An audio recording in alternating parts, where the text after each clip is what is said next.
Shalom. Topik sunat adalah topik yang tidak bisa dilepaskan dari kekristenan karena Kristen mengklaim berakar dari ajaran Yudaisme. Hanya saja Kristen sebagai ajaran yang berakar dari ajaran Yudaisme ternyata tidak mewajibkan sunat seperti yang dilakukan oleh orang-orang Yahudi. Oke, sebelum kita lanjut, bagi Anda yang baru pertama kali membuka video di channel ini, saya ucapkan selamat datang di channel Solido Gloria. Jangan lupa dukung kami dengan like dan subscribe supaya lebih banyak orang yang terjangkau oleh video-video kami ini. Nah, kita lanjut. Salah satu retoris muslim yaitu Ahmad Didat pernah mengatakan bahwa orang Kristen menjalankan ajaran Paulus dan bukan ajaran Yesus. Oleh karena Tuhan Yesus itu katanya disunat, sedangkan orang Kristen tidak melakukan itu.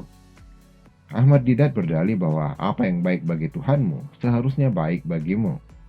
Ahmad Didat mungkin tidak tahu, kalau sekedar disunat, maka Paulus juga pasti disunat. Karena Paulus adalah seorang Yahudi Farisi dari suku Benyamin. Teknik retorika Ahmad Didat ini sebenarnya sangat lucu sekali, dan Ahmad Didat sangat beruntung berceramah di lingkungan yang terkendali dan penuh dengan orang-orang yang tidak kritis, atau mungkin tidak paham dengan apa yang dibahas oleh Didat. Ahmad Didat menggunakan teknik penyesatan logika hasty generalization untuk membius otak pendengarnya. Apa yang baik bagi Kristus pasti baik juga bagimu. Ini adalah bentuk penyesatan logika hasty generalization. Sebenarnya agak ironis dengan kondisi umat Islam karena Muhammad mempertahankan kondisi buta hurufnya sampai akhir hayat. Lalu kenapa Muslim saat ini banyak yang belajar baca tulis? Bukankah apa yang baik bagi Muhammad seharusnya baik juga bagi Muslim? Ini kalau kita menggunakan teknik hasty generalization yang sama. Jadi kita harus memahami apa sebenarnya alasan dari disunatnya orang-orang Yahudi. Untuk itu kita harus melihat kapan pertama kali sunat ini diperintahkan. Dari dalam kitab Kejadian, kita bisa melihat bahwa sunat ini pertama kali diperintahkan kepada Abraham, seisi rumahnya, dan keturunan-keturunannya. Jadi jelas ini adalah perintah yang berlaku spesifik kepada orang-orang tertentu saja.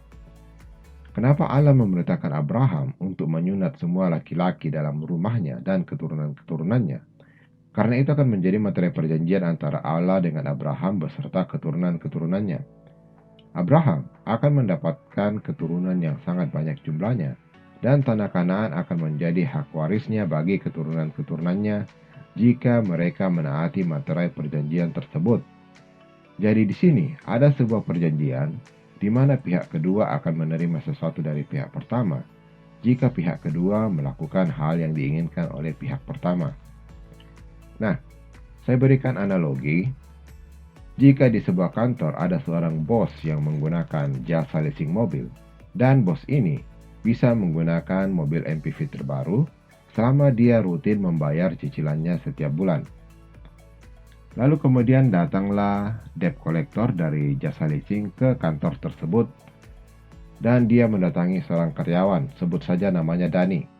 Debt collector itu mengatakan ke Dani, "Masa bos kamu mencicil 5 juta per bulan ke saya dan kamu tidak? Bukankah apa yang baik bagi bosmu pasti baik juga bagimu?" Dan sejak saat itu, Dani pun mulai mencicil 5 juta per bulan kepada debt collector tersebut. Mungkin ada beberapa di antara Anda yang tertawa mendengar cerita kenaifan dari Dani ini.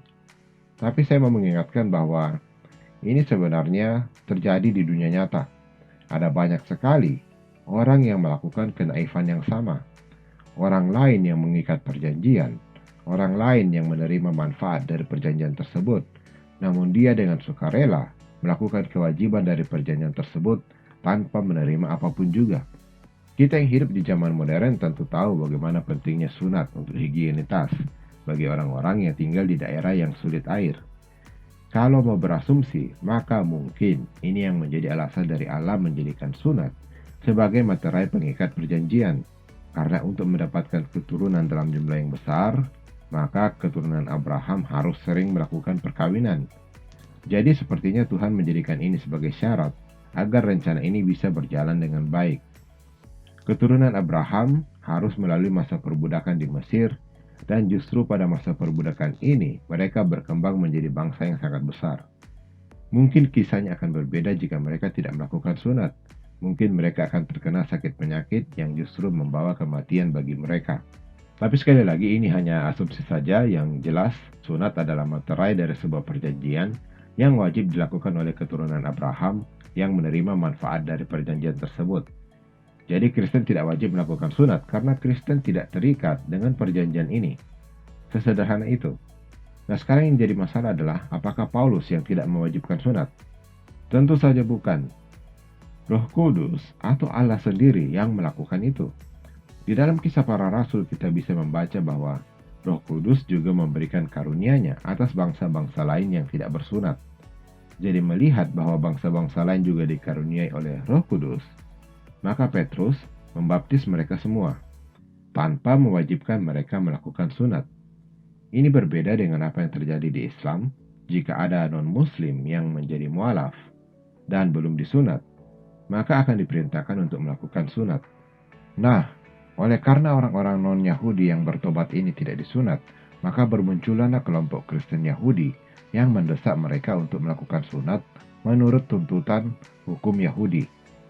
Paulus menolak tegas permintaan mereka ini, dan sebagai usaha untuk menyelesaikan permasalahan ini, Paulus dan Barnabas melakukan perjalanan ke Yerusalem untuk melakukan sidang dengan para rasul. Di dalam sidang tersebut, Petrus sendiri yang mengingatkan orang-orang Yahudi tentang bagaimana orang-orang Yahudi gagal melakukan hukum Taurat dan bagaimana mereka bisa bersukacita mendapatkan keselamatan di dalam kasih karunia dari Tuhan Yesus. Lalu kenapa sekarang mereka mau menaruh beban hukum Taurat yang gagal mereka pikul itu ke atas orang-orang non-Yahudi? Jadi dari sini kita bisa melihat bahwa tuduhan yang diarahkan kepada Paulus itu adalah tuduhan yang salah alamat. Tidak diwajibkannya sunat atas orang-orang non-Yahudi itu adalah kehendak dari Roh Kudus yang sudah dikukuhkan di dalam persidangan para rasul. Sampai di sini kita sudah bisa melihat bahwa Kristen tidak wajib melakukan sunat, oleh karena Kristen sama sekali tidak terikat dengan perjanjian yang dilakukan oleh Allah dengan Abraham beserta keturunan-keturunannya.